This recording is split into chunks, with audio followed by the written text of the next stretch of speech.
When all the economic and other arguments are melted away, I feel strongly about it because at bottom this erodes the importance of the vote. For people in this country who don't have money or power in industry, it is the vote that is their main safeguard for the future. And common market membership devalues and downgrades the vote because it prevents people using the ballot box to adopt policies, change men who adopt policies and thus change taxes and laws.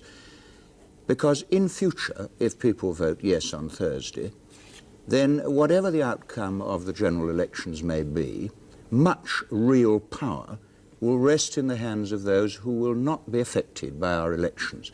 Now, there are men who give their lives for the right to self-government, independence, democracy. There are many men in the world today in prison for those rights, and we are being invited to give up those rights for whatever purposes we shall be discussing. And I think that makes this the most important point in British political history.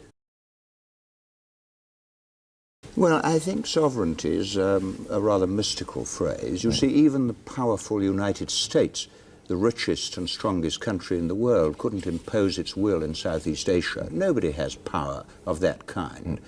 The question is whether, in a world where you do not have total power, you have the right to decide how you respond to a situation where you are dependent upon others.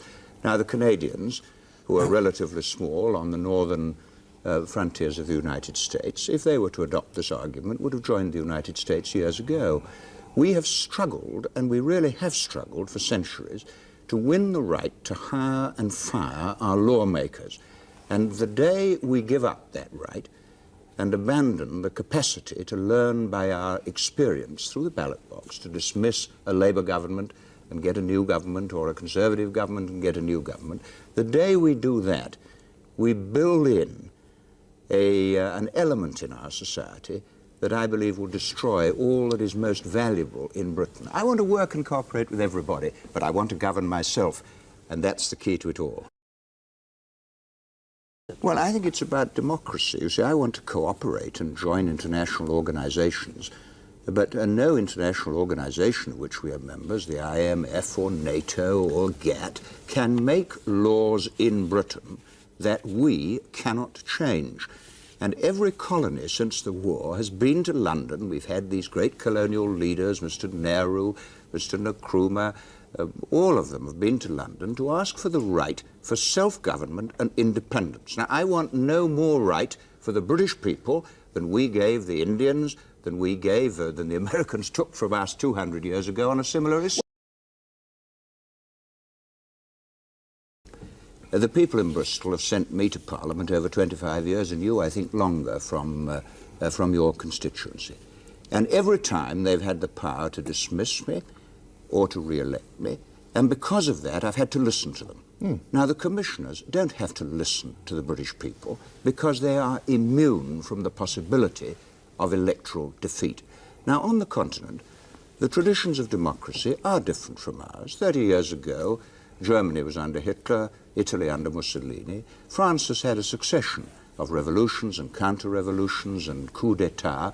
We, for many centuries, have fought for the right to give the ultimate power to our own people. Now, nobody can pretend, least of all you, because I know you have an idea of a political union, that's part of the European idea, can really argue that there isn't a price to be paid for this, and the price, unfortunately, is paid by the electors, whoever they elect in future elections will not be able to change the common agricultural policy, the common regional policy, because that has been adopted by a previous government and cannot be changed by a single nation, whichever government is elected. Well,